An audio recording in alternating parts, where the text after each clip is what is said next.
অত্যন্ত মর্মান্তিক এবং প্রহসনকারী। তার যে দুইজন শিশু সন্তান রেখে গেছেন, 7-এ পড়েন, একজন ক্লাস 6-এ পড়েন, এবং এই নাবালক দুইটি বাচ্চা আছে, আরো দুইটি বড় বাচ্চা আছে, তাদের বিয়ে হয়ে গেছে, তাদের একমাত্র চাচা আছে। আমরা পুরো পরিবারের প্রতি সমবেদনা জানাচ্ছি। প্রাথমিকভাবে ওদের এখানে চলার জন্য বা এর জন্য আমরা আর্থিকভাবে কিছু অনুদান দিয়েছি, এবং এই যে ঘরটি ছিল এখানে আমরা একটা পূর্ণাঙ্গ একটি ঘর তৈরি করে দিব, যাতে করে ওরা এখানে নিরাপদে বসবাস করতে পারে।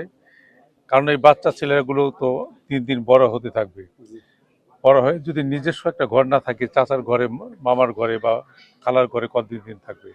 এর জন্য ওদের পার্মানেন্ট থাকার জন্য একটি ঘর বন্দোবস্ত করা হবে, অতি দ্রুত আমি করে দিব, এবং ওদের লেখাপড়া সহ যাবতীয় যত খরচ আছে এগুলো আমি বহন করব, সে অঙ্গীকার করছি।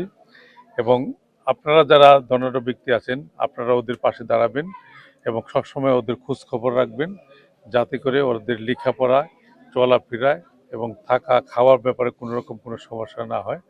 আপনারা পাশে থাকবেন এবং একদম ওদের দুইজনের দায়িত্ব পুরা আমি বহন করব। জনাব তারেক রহমান সাহেবকে আমরা এই জিনিসটি অবহিত করব, এবং সরকারি তরফ থেকেও যদি সম্ভব হয় ওদের জন্য, ওদের জীবনযাত্রার মান উন্নয়নের জন্য যেটা করা সম্ভব ইনশাল্লাহ আমরা করব। আমাদের প্রধানমন্ত্রী এই ঘটনায় উনি শুনেছেন, উনি এই ঘটনা শুনে উনি শোক প্রকাশ করেছেন এবং আমাকে প্রোগ্রাম থেকে উঠাই দিয়েছেন যে আপনি দ্রুত এলাকায় যান, এলাকায় যেয়ে আপনি আগে ওদের পাশে দাঁড়ান, তারপরে অন্য সমস্ত কাজ।